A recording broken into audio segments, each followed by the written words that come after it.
కేంద్రం ఇచ్చిన అనుమతులతో హైదరాబాద్ నుంచి ఉత్తర తెలంగాణ ప్రాంతాలకు రవాణా మార్గాల అభివృద్ధికి లైన్ క్లియర్ అయింది. అటు నిజామాబాద్, ఆదిలాబాద్, ఇటు కరీంనగర్, రామగుండం వెళ్లేందుకు సికింద్రాబాద్ ఏరియాలోని అత్యంత ఇబ్బందికరంగా మారిన ట్రాఫిక్ సమస్య తొలగిపోనుంది. జాతీయ రహదారుల విస్తరణకు రక్షణ శాఖ భూముల అడ్డంకులు తొలగిపోయాయి. ఇక హైదరాబాద్ నుంచి షామీర్పేట, హైదరాబాద్ నుంచి కండ్లకోయ వరకు ఎలివేటెడ్ కారిడార్ల నిర్మాణంతో గ్రేటర్ సిటీ ఉత్తర ప్రాంతంలో అభివృద్ధి పరుగులు తీయనుంది.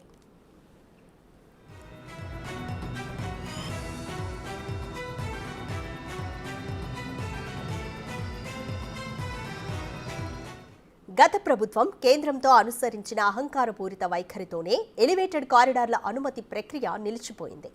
8 ఏళ్లుగా అపరిష్కృతంగా ఉన్న ఈ సమస్యకు పరిష్కారం లభించడం పట్ల ముఖ్యమంత్రి ఆనందం వ్యక్తం చేశారు.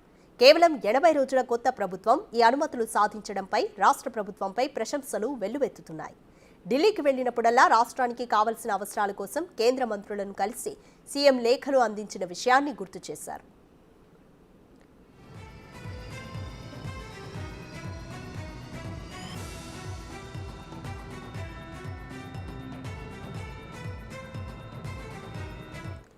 రాష్ట్ర ప్రయోజనాల కోసం ఎవరినైనా ఎన్నిసార్లైనా కలిసేందుకు సిద్ధంగా ఉన్నామని సీఎం రేవంత్ అన్నారు.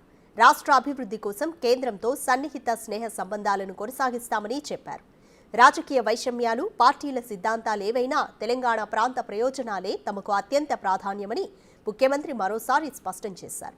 కేంద్ర రక్షణ శాఖ సూచనల మేరకు త్వరలోనే ఎలివేటెడ్ కారిడార్ నిర్మాణాలు తలపెడతామని అన్నారు.